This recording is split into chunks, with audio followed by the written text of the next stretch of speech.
The alarm bells are ringing. As an Israeli, a former intelligence official, and a concerned citizen, I can no longer remain silent. The actions of Prime Minister Benjamin Netanyahu and his government pose an existential threat to the very fabric of our nation. We are witnessing a systematic dismantling of the institutions that have long defined Israel, our democracy, our legal system, and our commitment to justice.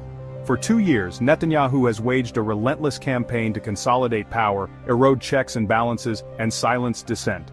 His targets are not enemies of the state, but the very individuals and institutions tasked with protecting it: the Attorney General, the Chief of Staff, the Shin Bet, and countless others who have dared to challenge his authority. This is not about policy disagreements or ideological differences. This is about a blatant power grab, a dangerous erosion of democratic norms, and a descent into authoritarianism. The stakes could not be higher. The future of Israel as we know it hangs in the balance. We must not stand idly by as the foundations of our nation crumble. The time to act is now, before it is too late. Netanyahu's assault on Israeli democracy is multifaceted and relentless. It begins with a systematic dismantling of the legal system, the very bedrock of any democratic society. The independence of the judiciary, once a cornerstone of our nation, is under direct attack. The appointment of Itamar Ben-Gvir, a man with a history of inciting violence and extremism, as Minister of National Security, was a clear signal of Netanyahu's intentions. Ben-Gvir's takeover of the Israeli police, granting him unprecedented control over law enforcement, is a blatant attempt to politicize a critical institution and bend it to his will. The Attorney General, Gali Baharav Miara, has faced relentless attacks and attempts to undermine her authority. Her supposed crime? Daring to uphold the rule of law and hold the powerful accountable. Similarly, the Chief of Staff, Herzi Halevi, and Shin Bet head, Ronan Bar, have found themselves in the crosshairs for their unwillingness to compromise their integrity and independence. These are not isolated incidents. They are part of a deliberate and calculated strategy to weaken the institutions that stand as a bulwark against tyranny. By undermining the legal system, Netanyahu seeks to create a system where loyalty trumps justice, and where he is above the law. Netanyahu's tactics are not limited to brute force. He is a master manipulator, adept at using deception, obfuscation, and diversionary tactics to achieve his goals. One of his most effective tools is the politics of fear and division.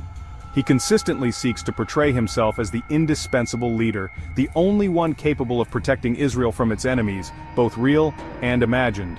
He exploits genuine security concerns to justify his power grabs, painting anyone who questions him as weak or disloyal. His refusal to establish a governmental investigative committee to examine the serious allegations against him is a prime example of his manipulative tactics. Instead, he has opted for a political inquiry panel carefully stacked with loyalists designed to exonerate him and deflect blame. This cynical ploy not only undermines public trust, but also exposes Israel to international condemnation and potential legal action. The risk of international criminal court arrest warrants for Netanyahu and potentially hundreds of IDF and Shin Bet officers is a direct result of his reckless disregard for the rule of law. Netanyahu's assault on democracy extends beyond the halls of government. He understands that a divided and distrustful society is easier to control. To that end, he has systematically sought to undermine the free press and sow discord among the Israeli people. Critical media outlets are routinely smeared as fake news or enemies of the state, their reporting dismissed as biased and agenda-driven. Legislation and funding schemes have been used to silence dissenting voices and promote pro-government propaganda. Netanyahu has also shown a willingness to exploit existing societal divisions for political gain. The Haredi community, for example, has been granted exemptions from military service, further fueling resentment and polarization within Israeli society. By pitting different groups against each other, Netanyahu creates a climate of fear and suspicion, making it more difficult for citizens to unite against his authoritarian tendencies. A divided society is a weaker society, more susceptible to manipulation and control. Section 5. Undermining national security, a dangerous game.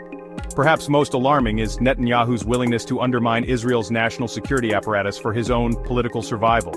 His attacks on the Shin Bet, one of the most respected intelligence agencies in the world, are deeply troubling. In a desperate attempt to discredit the investigations into his alleged wrongdoing, Netanyahu launched a scathing public attack on the Shin Bet, accusing them of using illegal pressure and torture tactics against his associates. These baseless accusations, devoid of any evidence, were clearly designed to intimidate and silence those who dare to investigate him. By undermining the credibility of the Shin Bet, Netanyahu not only weakens a vital institution tasked with protecting Israel from terrorism and espionage, but he also erodes public trust in the very foundations of our democracy. When citizens lose faith in the integrity of their security agencies, the entire nation becomes more vulnerable. Section 6. The erosion of trust, a nation divided. The consequences of Netanyahu's actions are already being felt throughout Israeli society. Trust in government institutions is at an all-time low. The judiciary, once revered for its independence, is now viewed by many as politicized and compromised. The military, long a symbol of national unity, is increasingly drawn into the political fray. The divisions within society are deepening, with political discourse becoming increasingly toxic and polarized. The sense of shared purpose and national identity that has long been a source of strength for Israel is fraying at the edges. This erosion of trust is deeply concerning. A democracy cannot function without the trust and confidence of its citizens. When people lose faith in their institutions, they are more likely to turn to extremism, violence, or apathy.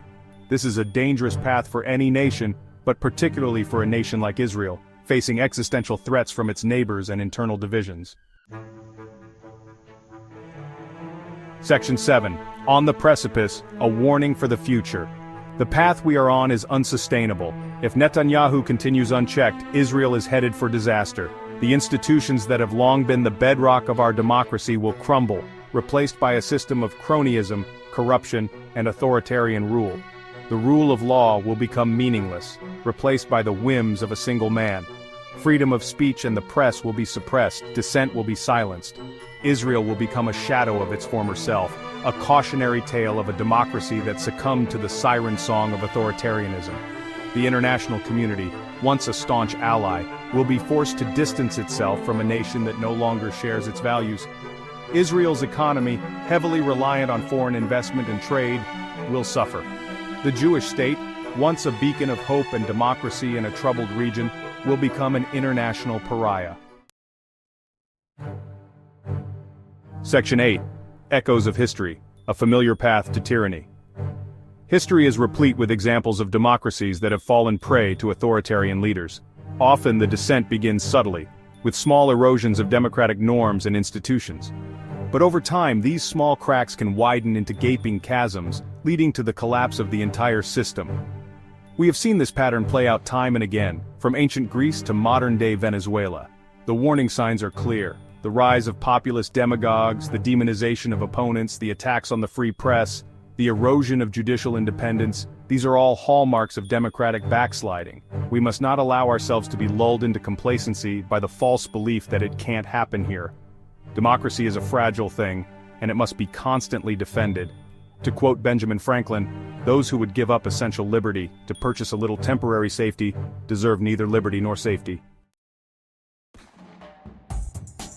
Section 9. A call to action defending Israeli democracy. The situation is dire, but it is not hopeless. The future of Israel is still in our hands. But we must act now with courage, determination, and a shared commitment to preserving the democratic principles upon which our nation was founded. We must raise our voices in unison to condemn Netanyahu's authoritarian tendencies and demand accountability for his actions. We must support the institutions and individuals who are bravely standing up for the rule of law, even in the face of relentless pressure.